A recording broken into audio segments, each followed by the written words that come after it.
Hello, and welcome to the Cantina Chatter Podcast. I'm Victoria, and I will be your guide on this adventure through toys, collectibles, and film discussion.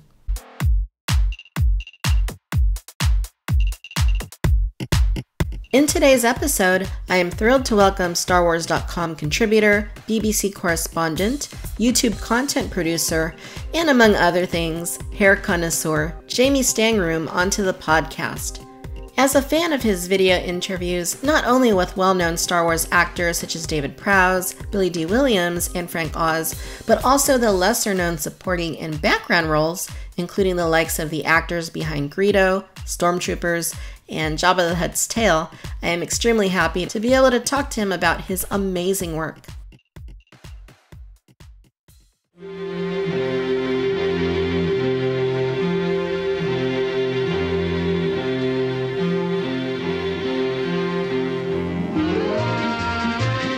But first, I want to give you a heads up about my new podcast, Discoveryland. Now, I am a huge Disneyland fan and a lover of Disneyland history.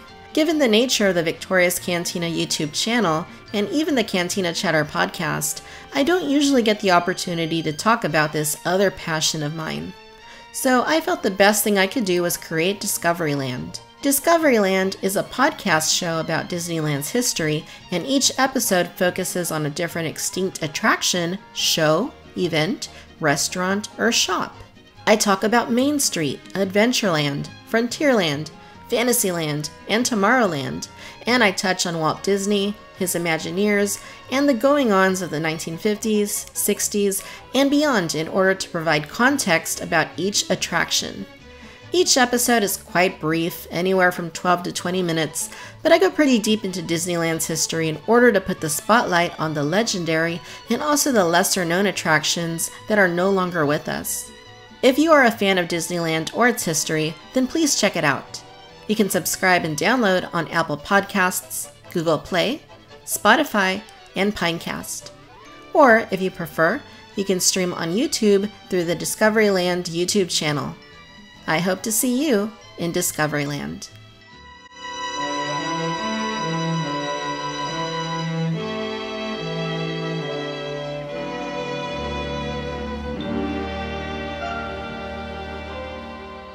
All right, Jamie Stangroom, let's find a table here in the cantina, shall we? Yeah, let's do it. It's a bit crowded, but surely there's some place to sit. Yeah, we can find a quiet corner, I'm sure. Maybe over there in that alcove next to that snail-looking creature. Works for me. I'm quite tall. I don't think they had Wookiees in mind when they designed this this cantina, but I'll crouch. It's fine. I'll crouch for you. We'll make it work. Well, hey, first of all, thank you so much for coming on the show. It's a real pleasure to have you on. No, thank you. The pleasure's all mine. So your last name is kind of unique. Where did you get it? Well, I guess my dad. It's all down to him, and then I suppose his dad. But yeah, it's a slight mystery. It's Stangroom. That's how you say it. And as you can imagine, I get mostly incorrect attempts from people saying it for the first time. So there's Strangroom, Strongroom, and the old classroom register favourite was Strange Room, which I actually quite like, and it's probably quite relevant and accurate in many ways. The best was I got in the form of some junk mail, and I did keep it. It's like the only junk mail I actually ever took notice of, and that was addressed to Mr. Jamie Staghead, which isn't even close, but it's brilliant at the same time. And the mystery is that we don't really know where it came from. We think it's Scandinavian, and my dad has like some sort of plaque with like the history of the name, but it seems slightly dubious. And that claims it's Swedish, but every Swedish person I meet, they say it's Danish, and every Danish person I meet, they say it's Swedish. So like, I just don't think they want anything to do with me, the Scandinavians, to be honest. But we're thinking Scandinavian. Actually, you know what? I think it's Mexican. Mexican, I'll take that. I'm a big fan of Mexico. So if it gets me easy entry to Mexican land, then I'll take that. Nice. So I've been following your work for a while now. I first became aware of you from your YouTube channel, in which you interview all kinds of actors with varying levels of participation and roles in the Star Wars films. And that was a couple years ago, and now you're doing all sorts of other fun stuff, like working for StarWars.com and showing up in all kinds of places, Comedy Central, BBC. So for those listening who may not be familiar with you or what you do, can you tell us a little bit about yourself and all the things you are involved in? Yeah, of course. Yeah. I mean, my background's actually radio. So university, I did like a broadcasting degree, and ended up at the BBC and sort of worked my way up from being a T-boy to what they call a broadcast assistant to assistant producer to producer at a BBC station called Five Live, which is it's a speech station that's mostly news and sport. And then randomly, I got an on-air gig doing a late-night music section, which was highly controversial, let me tell you, Victoria, because, again, this is a speech station, so to have actual music and music people on it was quite sort of like revolutionary at the time for that station anyway. And I would interview new artists and sort of legends as well, and I was doing it all myself. I was self-producing and booking the guests myself, and I suppose that really was the foundation for the YouTube channel that you mentioned, because it is interview-based. And at this point in my kind of non-Star Wars YouTube career, and I use that word loosely, I wouldn't suggest that I've got a career at all, but I started doing online videos for Comedy Central in the UK, and I was quite lucky because I was able to sort of put my sort of passions and interests in life into work. So that would be with the music interviews that I mentioned for BBC, and sort of chatting to actors for Comedy Central when they're doing their UK sort of promotional runs, and also to footballers, which I believe you use the dreaded S word to describe soccer players or whatever it is you guys say. Yeah, it's just a swear word in my book, but we said it, it's out there now. So I was able to sort of put my interest into work, which was amazing. But the one thing that I could never really get commissioned, if you like, was anything Star Wars related, which, as a huge Star Wars fan growing up, I found outrageous. Why does a commissioner not care about Star Wars like I do? So I realized to make Star Wars content, I'm going to have to go it alone. And that's where the YouTube series started. But linking it back to what I've already said, I guess I was able to use what I'd learned sort of as a kind of self-starter, even at the BBC, a self-starter, because this was, late night in radio when there's not a lot of money.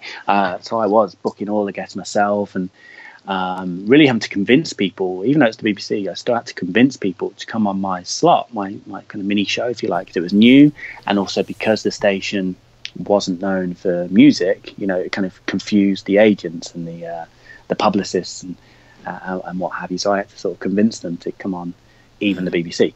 So that really put me in good stead for what became These Are the Actors You're Looking For, which was the idea with The Force Awakens coming out, and Han and Luke and Leia coming back, which was all well and good, but what about the people we really care about, like a good old gonk droid or a low grady Ewok or Greedo? It put me in good stead to approach these people in the correct manner and make some Star Wars content happen. That's awesome. I'm a huge fan of your channel, and when I see that notification that there's something new to watch, I'm like, oh, what is it? It's just the interviews, it's one of those things that, like you mentioned, like the gonk droid, or it's very easy to overlook all the people that took part in these films. And I think that it's great to get everybody's story and to hear the little things that you might not hear from some of the more actors like Mark Hamill or Harrison Ford or whoever. But I think it's great that you're cataloging those stories, because it would be lost if you didn't get those stories. So I think it's wonderful. Yeah, thank you. And I apologize for the infrequency of my uploads. I just take too long editing, to be honest. But there will be more to come. The great thing is it's something I can keep doing forever. Obviously, with the new films, there'll always be these unsung characters and actors that don't really get the limelight. So there's endless content for me and for others doing what I do moving forward. But the kind of extra thing, These Are the Actors You're Looking For, had to it and still has to it, is that I try and do like an audition with them at the end, and to try and show Disney what they're missing out on, and make maybe get back in a future films. That's something I was doing particularly with the the first sort of round. Now I don't do it so much. I guess maybe I have to be careful what I do, because I sort of ended up with it's a freelance job really, but I ended up with a little gig with Star Wars with Lucasfilm, so maybe I have to be a bit more careful how I word things now. But at the same time, I still did Billy D, did a little audition with him, and look, he's back. So maybe Disney are listening. Maybe you're the person responsible for getting him back into Star Wars. Absolutely, and we still need to negotiate my commission for his from his episode 9 paycheck. Very nice. Tell us a little bit about what you're doing with Star Wars, StarWars.com. So around about, I'd say, to say these are the episodes you're looking for is finished is wrong, because like I said before, it's something I can continue doing for the rest of my time. But I'd say towards the end of the first sort of round of that, I got an email from someone at Lucasfilm in San Francisco. And to be honest, when I saw the email address ping up in my inbox, I thought I was getting sued or something, because I was kind of like, I was new to the YouTube world. Really, this is how I started on YouTube, so I didn't really know exactly what I was doing as I was going along, and still don't to this day. So I didn't really know if what I was doing was legit, and could I get sued for this? They weren't trying to sue me. They were sort of kind of offering me a job, and it was before, probably about 2 or 3 months before Star Wars Celebration came to London last time. And they're offering me a gig as one of their roving reporters. So they had like Warwick Davis doing the main stage, and then there was me and a couple of others roving around making the kind of inserts and the features for that. And then that extended into an infrequent gig on the Star Wars show as their kind of UK to stroke foreign correspondent for Star Wars, which is cool. It sounds made up, but they said it, so I'm going to take it. Star Wars foreign correspondent. So yeah, I've done a few pieces for them when there's events in the UK. So for example, there was an exhibition at the O2 Arena where they had a lot of the costumes and props going on display. So I went to that and spoke to one of the curators from Skywalker Ranch, who's in charge of the archives and what have you. And then also there's a little bit of writing as well. So as we mentioned, a lot of the things I do are interviews. So I'm able to do some for StarWars.com. So these are print interviews with it's tended to be pop stars and rock stars and wrestlers who I know are big Star Wars fans that I've approached using my contacts that I've made throughout the years from doing the music interviews that I mentioned.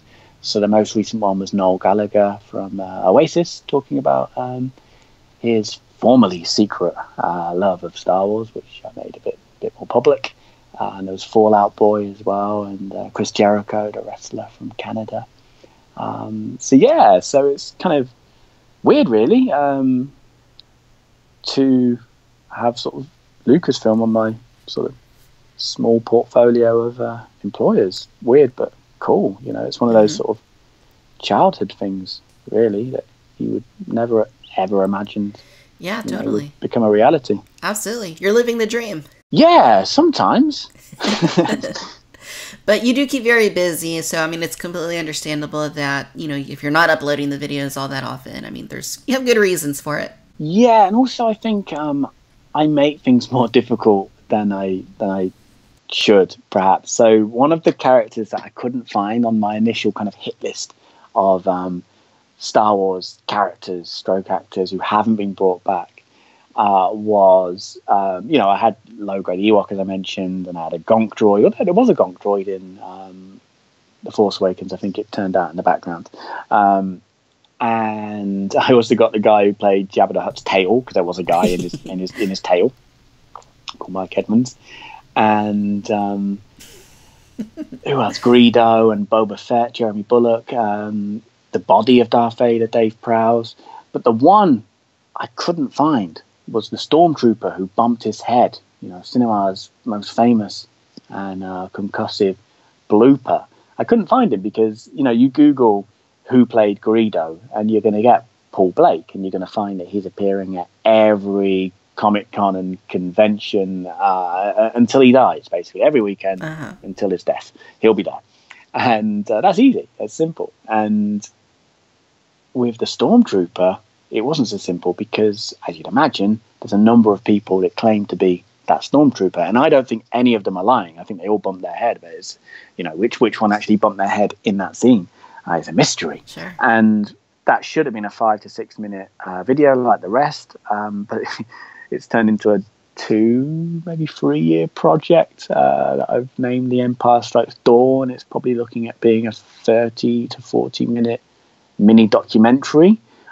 So that probably explains the infrequency of my uploads, because I'm spending way too much time on things like that, which I could have just left and moved on, but no, had to pursue it. Sure. And it's become an obsession now. So you've been looking for the Stormtrooper who bumped his head in A New Hope. And there's different people that claim to be that Stormtrooper, as is evidenced by your videos. Do you think that you have found that person yet? I have to be careful what I say, because I don't want to ruin the result, the finale of this film that, of course, everybody can't wait to see. Mm-hmm. And I thought I did. I think I have out of the 3 people, I believe one of them did it. I thought it was one person, but then that one person failed a polygraph test. Ooh. Now, I don't really believe in polygraph tests, so for me, he was still the front runner even after that result.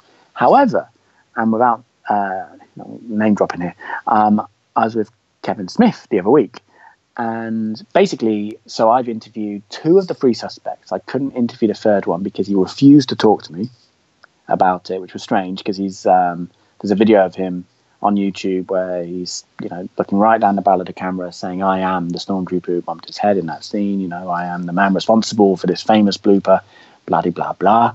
But then refused to talk to me about it, and a year later he passed away. So obviously that kind of reduced my chances of ever talking to him. So for me, that was a shame. But out of the 2 that I did speak to, they agreed to also do polygraph tests. So I've got the interviews with the suspects, let's call them. We've got the polygraph tests. I've spoken to Gary Kurtz, the producer from A New Hope, the second AD, the clapper loader, one of the sound guys, other extras and actors who were on set at the time. I tweeted Mark Hamill, who couldn't help me because he said he was, he replied to the tweet, he said he was busy banging his head on a different stage at the time. And, I've spoken to everybody that I can, and I know that we can't really ever prove who it was without Lucasfilm opening up the archive with the rushes and also looking at, the log sheets, the call sheets from that day to kind of figure it all out. We can never really prove it. So to give my kind of bloated film some sort of finale, I've got a jury, a virtual jury I'm calling it, because I won't have them all in one room at the same time, and they're looking at all of this evidence I've acquired from the various interviews, and they will vote basically as to who they think it was, and obviously the one with the most votes will be crowned as the true galactic idiot as far as we're concerned. So Kevin Smith is the head juror, if you like, and because I was in LA recently, I was able to spend a little bit of time with him, and I went through the evidence with him and film in advance his vote. And now I'm going through the other jury members to get their votes. His vote really surprised me because it wasn't who I thought it was. And now it's got me thinking. He made some very interesting points. So to answer your question, I thought I knew, then I wasn't sure, and now I think I am sure again, but it's someone different to who I initially thought it was. It's a mystery. Love it. The stuff is great. So I want to go through a list. This is a very small, partial list of people that you've interviewed on your channel. You mentioned a few of them already. So we have Jeremy Bullock, who played Boba Fett, David Prowse, Darth Vader, of course, Ahmed Best, who was Jar Jar Binks, Peter Mayhew, who of course played the mighty Chewbacca, Billy D. Williams, of course, Lando, and Frank Oz. Let me say that again. Frank Oz, Yoda himself. Yeah, that was amazing. So how do you do it? I mean, I've tried to get some actors to come on the podcast. Obviously, I don't have the background that you do. But mostly I try to focus on people that have had roles like in the Cantina since Shocker. That's my favorite scene in Star Wars. Yeah. Last year I had Pam Rose, who played Lisa Serlin, Cantina Alien, and Angela Staines, who was one of the Tonica sisters. They came on the show, and that was great. More often than not, people say, oh, well, I'm busy, maybe next month, or contact my agent.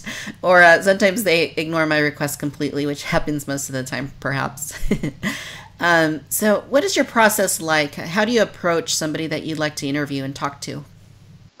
Well, first of all, we can talk more about this later, but I could get you Laurie Good, if you want, who is not only one of the potential stormtroopers who bumped his head, but he also played Soren, is it, in the Cantina scene, the kind of the dinosaur-looking guy. And he'll tell you this when you chat to him, but I don't think he was actually meant to be in the Cantina scene. I think he was purely employed as a stormtrooper, but then someone fell ill, because it was like the hottest summer on records in the UK when they were filming New Hope, and a lot of people were fainting and getting ill and what have you, and I think he was called in last second to be in the Cantina scene. But yeah, I could hook you up with Laurie. Oh, wow. No problem. Oh, that'd be wonderful. Yeah, but the process, I mean, it's a combination of, I guess, I say skill. There's no skill involved, really. I think there's luck involved, because we're dealing right now with time travel. We're on different time zones, and sure, you might tweet someone asking about an interview because you don't have any other way of contacting them. But of course, if you're not tweeting them when they're active, then they're not going to see that tweet, probably. Sure. So I think with Ahmed Best, for example, who played Jar Jar, that came from Twitter. He just caught my tweet and I guess looked at my profile and thought, okay, I'm gonna talk to this guy. I slid into his DMs, as they say, and it kind of went from there. But then with Frank Oz, I went down the traditional route, which was going through his publicist, and it was kind of good timing because he was releasing a independent documentary called Muppet Guys Talking, which is amazing, by the way. So he made it with his wife Victoria, and it's celebrating the original Muppet performers that don't really get. Frank Oz is famous, of course, and Jim Henson very famous, but the other guys there, weren't household names like those guys were. So it was sort of focusing on them and celebrating Jim's life as well, and what it was like to work with Jim, because they didn't work for Jim, they'd say they worked with him, because he was very much a sort of a leader that would share. Uh-huh. So with him, it was going down the traditional route.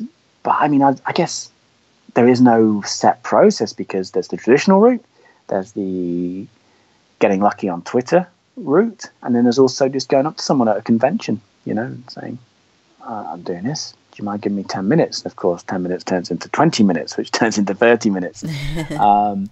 And yeah, it's mixed results. Of course, I'd like Harrison Ford on, and of course he's not going to do it. And sometimes I'm able to dangle the BBC carrot, because I'm freelance, but I still occasionally work for the BBC, so I can pitch ideas. So actually, Eric Balsfeld, the voice of Admiral Akbar, who obviously we love him and we know how iconic and important that role is in the Star Wars universe. But if you think about it, I mean, I can maybe sometimes sell an interview to the BBC if I say, this is John Boyega. He's not just in the new Star Wars films, but he's also doing this, he's doing that, and he's got 1 million followers on Twitter, and the kids love him, and that. There's ways of selling, of course, a Star Wars actor to like the BBC or to I don't know, CNN or someone. But you're not going to have such an easy ride when you're trying to sell Paul Blake, who played Greedo, or Dave Prowse, the body of Darth Vader, or Eric Balsfeld, the voice of Admiral Akbar. You're not, that's not an easy sell to someone, a commissioner at the BBC who's thinking about what a particular audience wants to hear. However, with Eric, I did dangle the BBC carrot, and because he's got an amazing radio drama background and actually a very really interesting backstory as well, and I think he lived through both World War One and World War Two, and so I went down that route with him towards the BBC. I managed to get an interview with him commissioned about his radio drama life, not Star Wars. They weren't interested so much in the Star Wars. Obviously, it was touched on, but the main focus was his radio drama background. So I was able then to say to his convention agent, because he was coming to the UK for a Comic-Con, I was able to say, look, the BBC are interested in doing this interview on his radio drama background, so we can chat about that. But also, I'm doing this for YouTube with a Star Wars focus. So, half for BBC, half for that. So occasionally, and of course, they're going to say yes.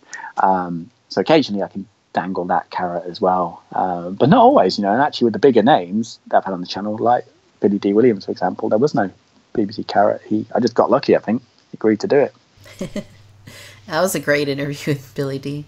Yeah, it was heavily edited, I have to say, because his agent, in my opinion, made the strange decision of setting the interview up for pretty much directly after he got off the flight from LA, which is a long flight. And then, of course, you've arrived in the future, 8 hours ahead, sure, time zone wise. So, and a man in his, early 80s, for me, that seemed a strange decision. But fair play to Billy. He was pretty on it. But obviously at times, the jet lag kicked in, put it that way. Certainly. Yeah, I can only imagine.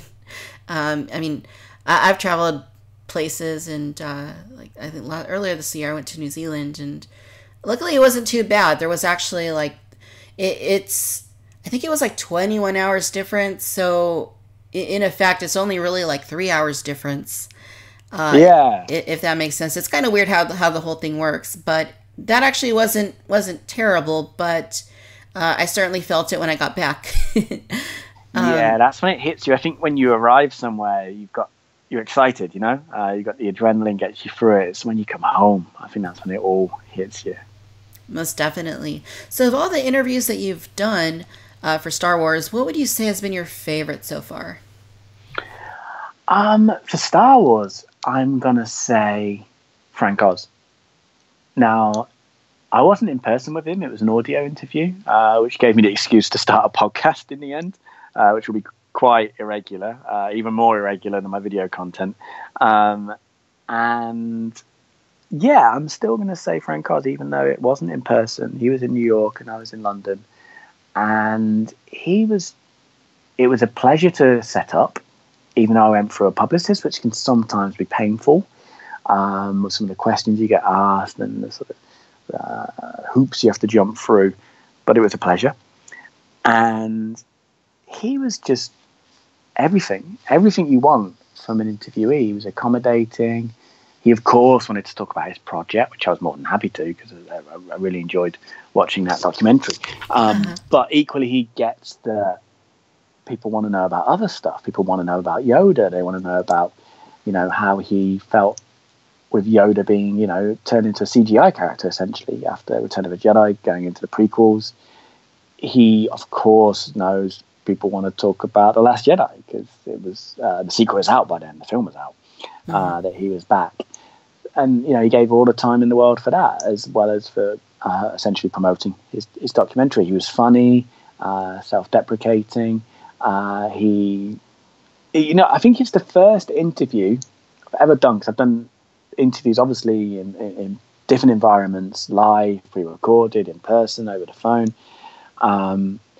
I've done press junkets, which are the worst. So for anyone who doesn't know, that's when, John Boyega sat in a hotel room all day, locked in that room, and each journalist from around the world will get a 5 or 6 minute slot. They come in, ask the questions, out, the next one comes in, and generally people are asking the same questions all day. So the later you get in, the sort of more tired and copy and paste answers you're getting from the guests. But they're not fun for anybody, because interviewing someone, you need time, to let the interview breathe and to get the best response out of your guest. And with those interviews, the best you can hope for are sound bites. You're not going to get into a deep conversation. But with Frank, so I've had the breathing down the neck from publicists and getting the finger something to, not like, the middle finger, but the fingers, wagging to tell me to wrap up.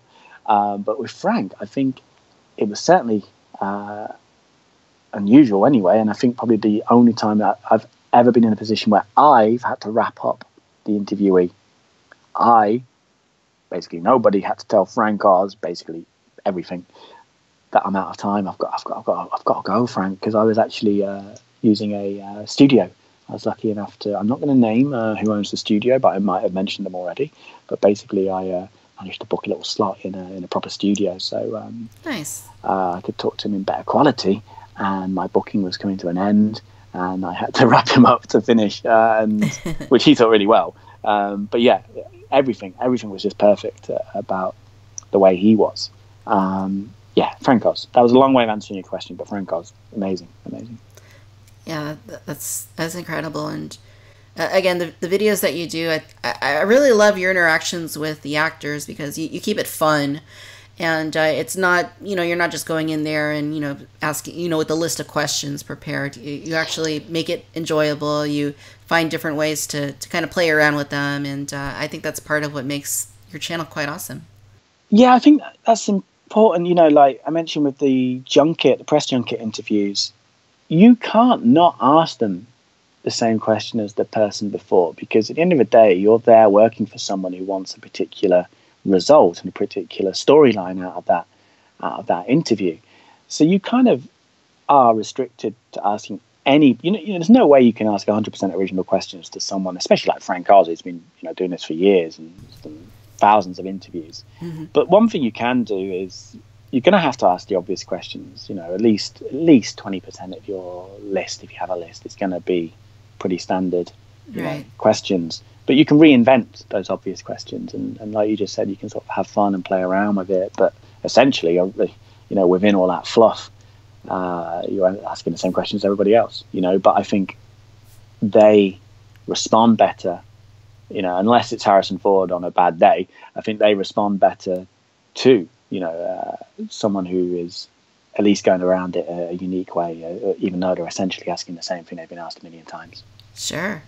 Yeah, and that really comes through in your videos. So I want to ask you about some of the highlights of the interviews you've done, just briefly.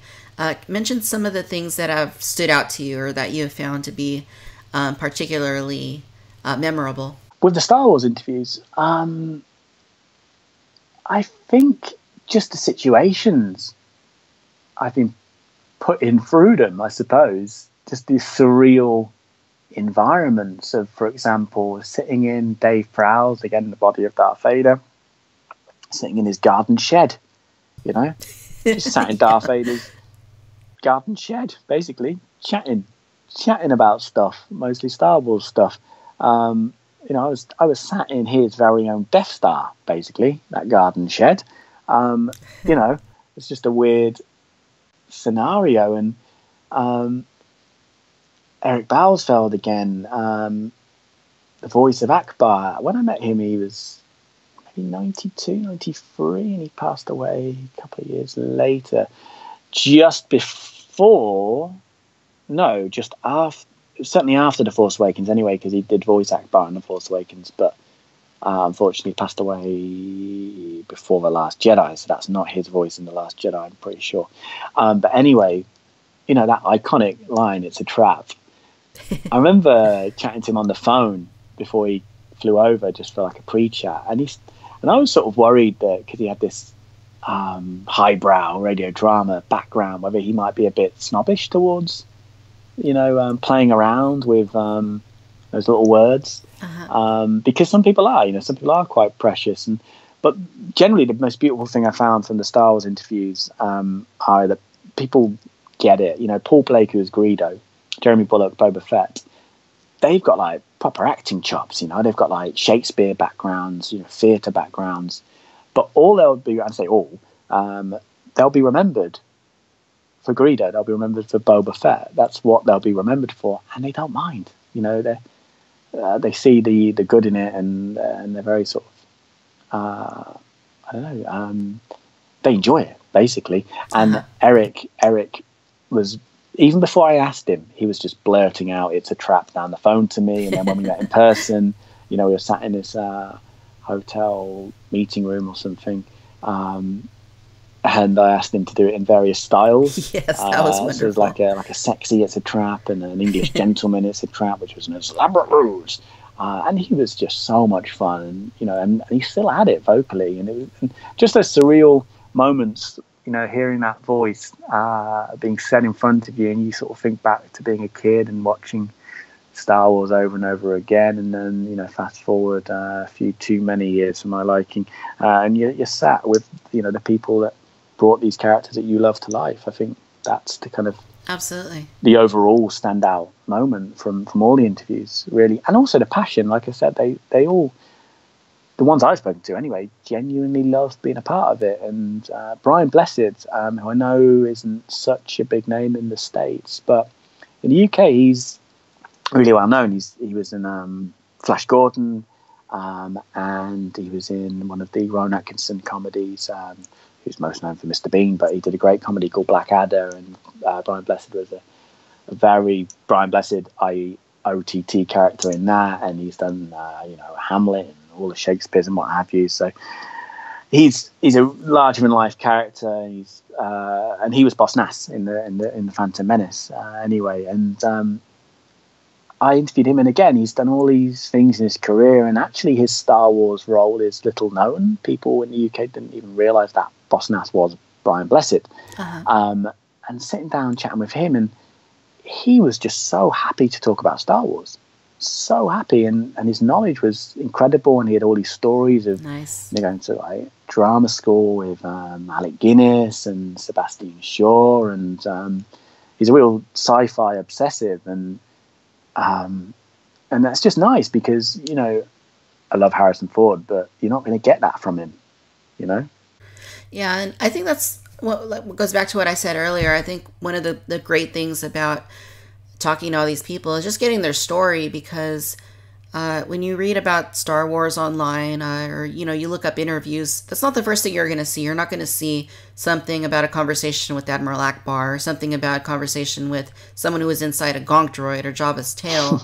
So it's great to document those stories, because a lot of these people are getting up there in age, and if somebody doesn't get those stories, I mean, that's just kind of lost. And I think it's wonderful that you're doing this, and you're talking to all these different people, and excelling at while you're doing it. I mean, all of your interviews are fun, they're enjoyable to watch, and it's all great stuff. It's all great stuff.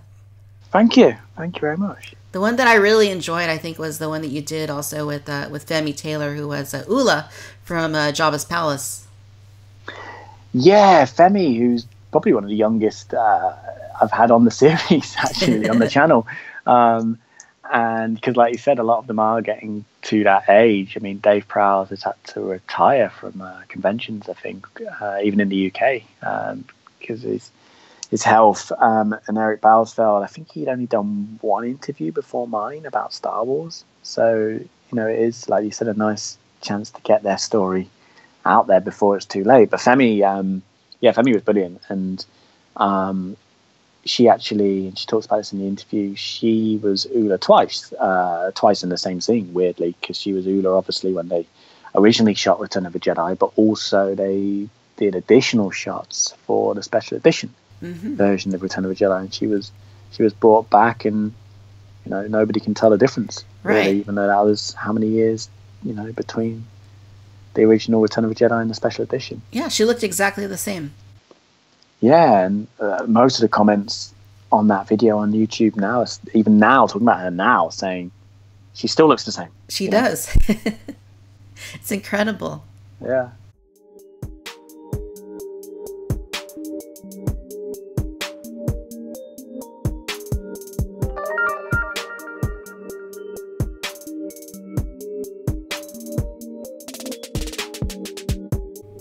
So obviously you're a big Star Wars fan. If you weren't, you wouldn't be pursuing these interviews. Which film of the Star Wars franchise means the most to you, and what is your overall impression of the current state of Star Wars? So first of all, I find it. I mean, I'm not going to bash the prequels because we're a very similar age, and I think with the Phantom Menace, of course, like everybody caught up with the excitement and the hype, and it was a different age of hype because there wasn't social media so much at all. It was a very special moment in my life. I remember the excitement of a new Star Wars film, and I feel like anyway that I wasn't old enough I wasn't young enough to absolutely love it, but I wasn't old enough to hate it, if you know what I mean. So the prequels just they are what they are to me, and actually I really enjoyed Revenge of the Sith. So I'm going with original trilogy. I grew up, I've got an older brother, so I had the hand-me-downs in terms of the original action figures, which he kept hold of, not in packaging, and mostly not with their weapons and accessories, but still they were handed down to me. And then, of course, the VHSs of the original trilogy, and they were on TV at Christmas. But then we had the special edition releases as well, which was great, being able to go and see Star Wars on the big screen. And I'm really torn between, there's nothing original here, but I'm really torn between A New Hope and Empire Strikes Back. I'd probably go with Empire if the push came to shove. Nice. Very nice. And obviously you've been seeing the more recent Disney Star Wars sequel trilogy, the spin-offs. What's been your overall impression of those films? Yeah, I don't know why this has to feel controversial, but just talking about the new Star Wars films, but apparently some people are a bit heated about it. Force Awakens, really enjoyed. 7 out of 10. Rogue One, loved Rogue One. Absolutely loved Rogue One. I'm going with 9 out of 10 for Rogue One. Now, The Last Jedi is the interesting one.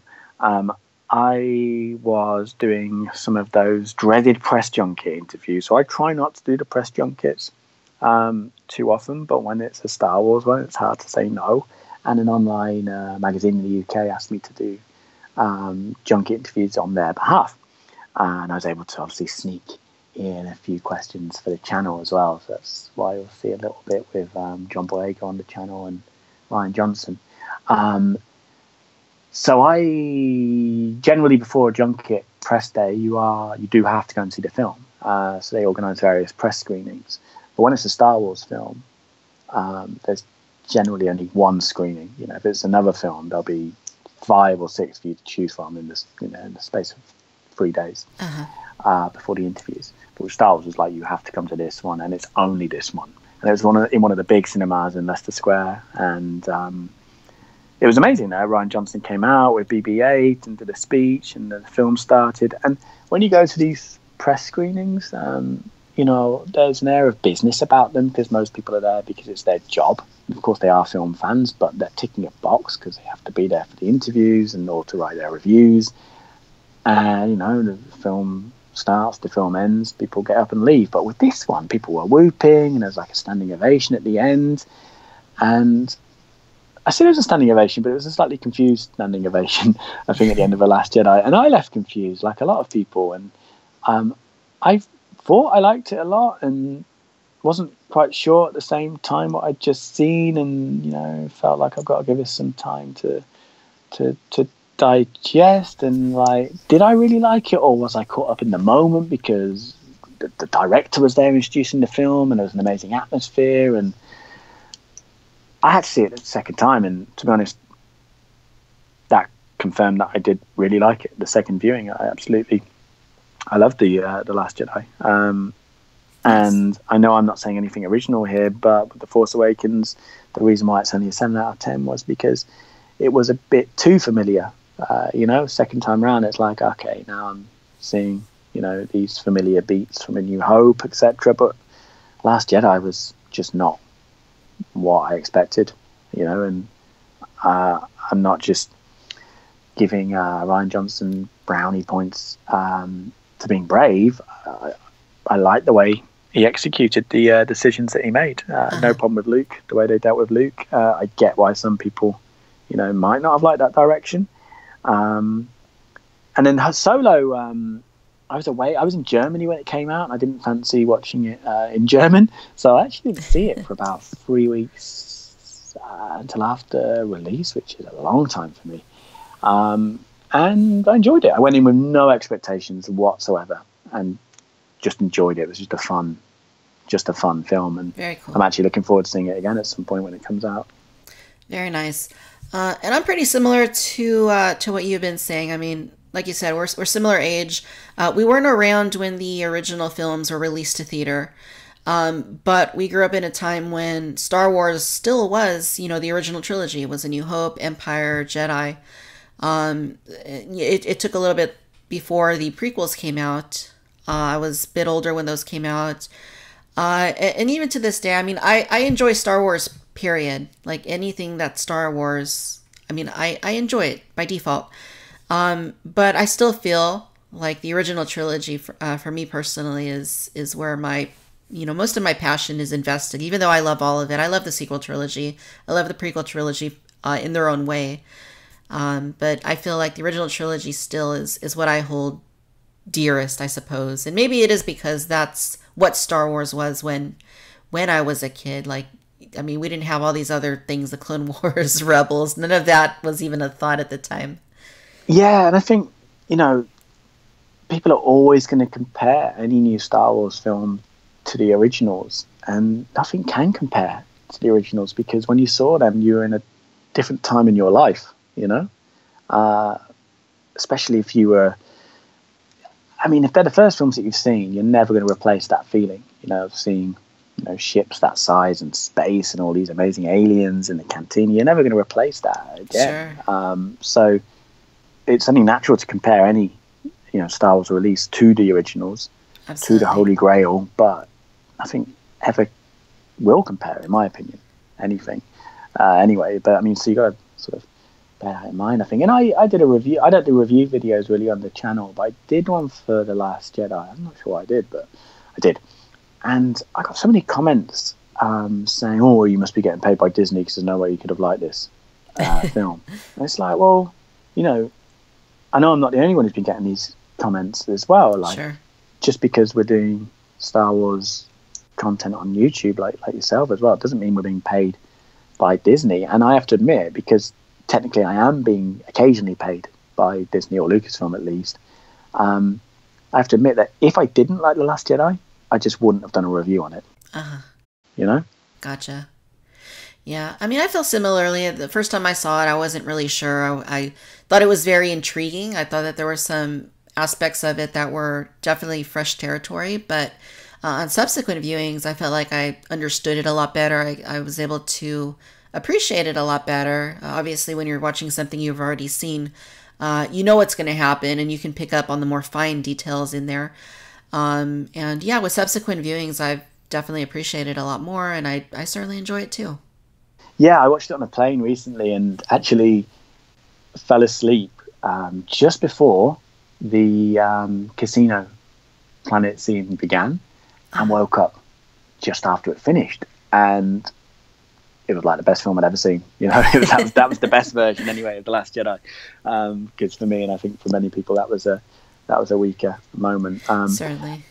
But yeah, no, it's a strange time for Star Wars, I think, and certainly to be in positions that you and I are in, making content, because what we do is, I think, positive content. We're celebrating Star Wars, and whether that be with the toys or whether that be with the actors, and I don't know, people don't seem to be responding so well to that at the moment. I don't upload as often as I should, and I would love to upload more often than I do, but at the moment, I think I don't get great views anyway. Obviously some interviews have gone like mini viral, but I would say the average used to be about minimum 5,000 views for an interview.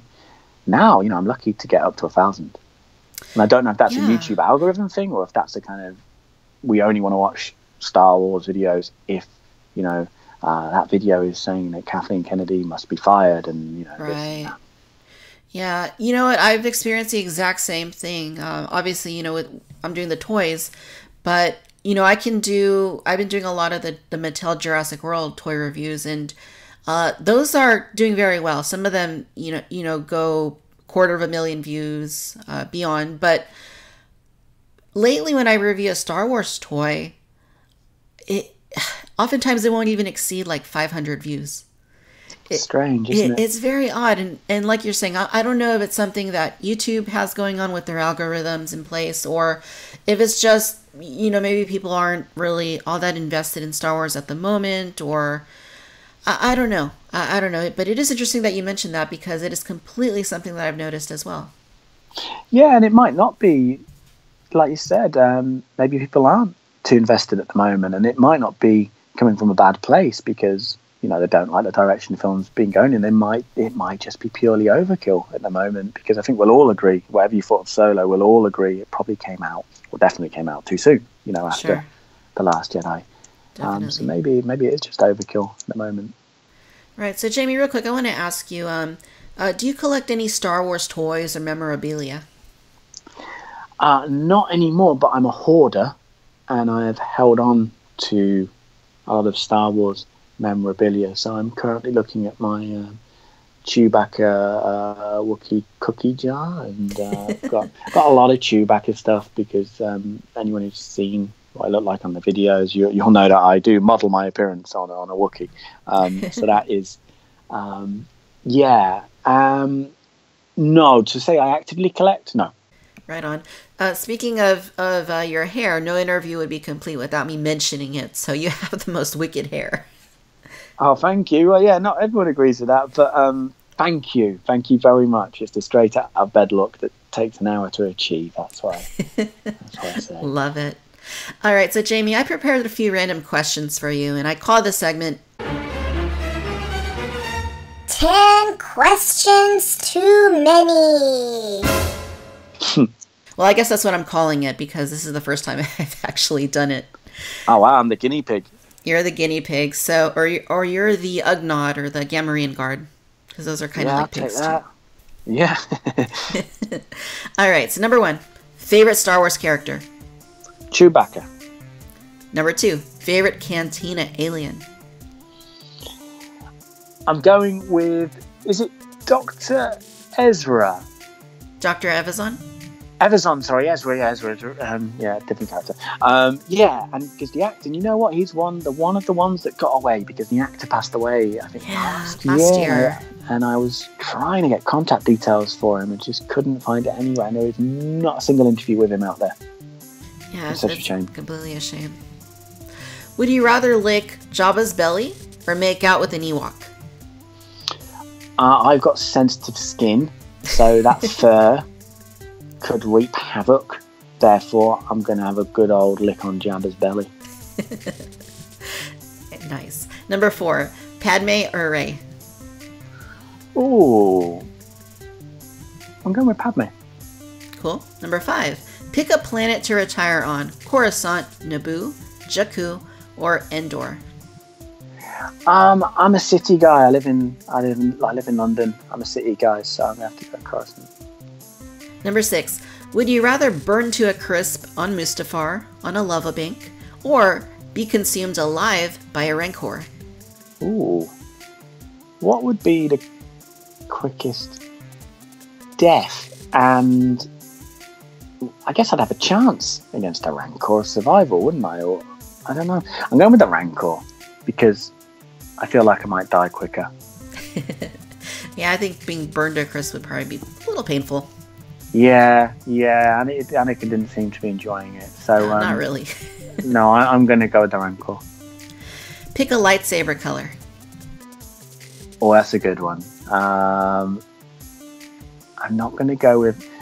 Well, we just had Pride celebrations in the UK, and I think over the world, so maybe a rainbow lightsaber. But I think I'd probably go with the classic evil red. Can't beat it. Very nice. Pick a profession: Jedi, Sith, bounty hunter, pilot, trooper, or dancer at Jabba's palace. Dancing's not a way I like to travel, and I can only really dance when I'm drunk, and therefore, for it to be professional, I would have to also become an alcoholic. So let's not go with that one. We could all be a pilot because we live in a world where that is possible. Of course, you'd have to do a lot of training and probably invest a lot of money in it. Sure. But we don't live in a world where you can be a Jedi. Actually, you can be a Jedi technically in the UK because it's a recognised religion. I don't know if you know this, but it's a recognised religion in the UK. So wow. A number of years ago, there was like a census done, and enough people put Jedi down as a joke as their religion for it to then be recognised. So technically, maybe you can be a Jedi, but of course you can't really. So I'd have to say Jedi. No. Nice. Number 9. If you found out that someone in the Star Wars universe was your father, who would it be? Chewbacca, because then it would all make sense. And finally, finish this sentence. One morning, I was walking down the streets of Mos Eisley when suddenly... I trod in Bamford doo-doo. No, that's like a Jar Jar Binks joke, isn't it? I guess. But I was walking down the streets of Mos Eisley, and suddenly I discovered that these were not the droids I was looking for. Awesome. Classic.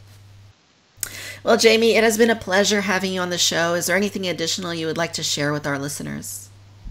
No, thank you for having me. And sorry I didn't talk about toys much, but I do. Like I said, I went through the phases of. I remember I had the Micro Machines collections and Power of the Force figures, and I went big on the Phantom Menace as well, and was collecting the was it the comm talk chip things, which I never got to work. Yeah.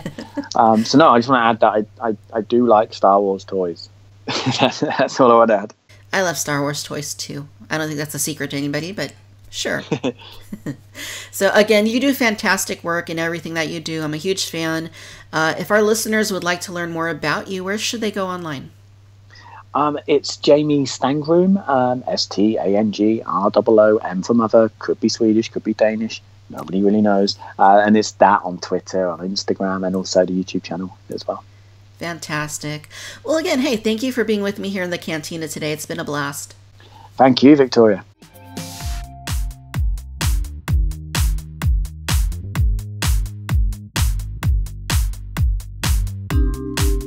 That'll do it for this episode of the Cantina Chatter Podcast. Once again, I'd like to thank the one and only Jamie Stangroom for joining me today to discuss the great work that he does interviewing Star Wars actors, both well-known and obscure.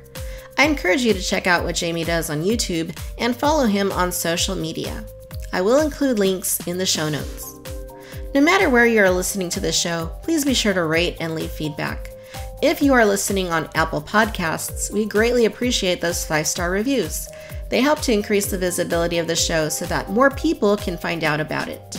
If you are so inclined, we do have a Patreon. The Cantina is a one-woman show, and it is completely self-funded. Your support helps to keep things going, and it gives you greater access to the Cantina. Be sure to follow Victoria's Cantina on YouTube, Facebook, Instagram, and Twitter for the latest news and updates. As always, thank you for tuning in to the Cantina Chatter Podcast. Until next time, bye-bye.